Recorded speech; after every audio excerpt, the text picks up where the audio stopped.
Well, Taba, I can tell you that it's a hive of activity here in the township of Alexandra. We're at the Pan Africa shopping mall where most of the social grants recipients, specifically for the elderly and disabilities, persons with disabilities, will be receiving their grants. I can tell you that right behind me, there's already a queue at the local Alex Meat Butchery, which is snaking. I'm going to actually ask my colleague Tulani to show you that this is where it actually starts, and then on to my right, you can see it goes all the way to the back. Citizens trying as much as possible to maintain social distancing. But of course, we know that there are many people who've been waiting for today in particular to be able to do their shopping, of course, because they rely on the social grants from the department, and it's their only source of income. And of course, we know that this is particularly why the Social Development Department took a decision to actually make the payouts early to ease congestion. But also, Thabo, as you can see on the streets of Alexandra, the taxis are moving, with ease. There are so many of them on the streets of Alexandra, and you'll know that, Thabo, the Transport Minister has eased the regulations just until Thursday, the 2nd of April, and particularly to cater for this need, of course, for those who have to receive grants. So the regulation will now be from 5 a.m. to 8 p.m. until Thursday to accommodate those who need to actually go get their social grants and, of course, do the grocery shopping that they've been waiting to do all along.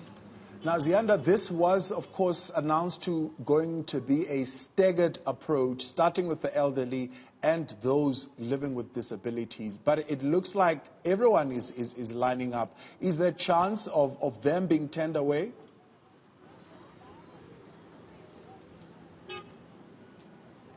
I don't think there'll be a chance of them being turned away. One of the things that the Transport Minister in particular has said is that those who will be receiving grants, they must carry their Sassa cards and their IDs in order for law enforcement officials to be able to verify that indeed they are actually going to fetch their grants and that they're going to go do their groceries. Now, of course, another key issue that the Transport Department and law enforcement authorities have been grappling with is the enforcement of how many people are actually in a taxi or a vehicle transporting those to various public areas.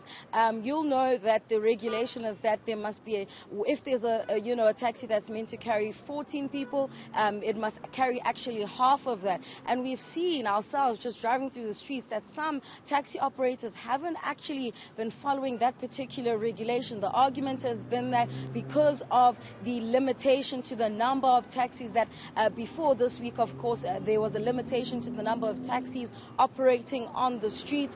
They were trying to assist those who may have been stranded, as we saw in many areas last week with essential service workers being stranded with the 5 to 9 a.m. regulation after knocking off from work. So hopefully with the easing of the regulations and obviously having more taxis on the roads, they'll also be able to enforce the 50% capacity within those vehicles. And of course, we know there's a lot of concern now that we have our first coronavirus confirmation in a township such as Khayelitsha. Alexandra is just as densely populated as Khayelitsha. So, of course, social distancing is going to have to be the order of the day as, Sassa recipients actually make their way to get their social grants.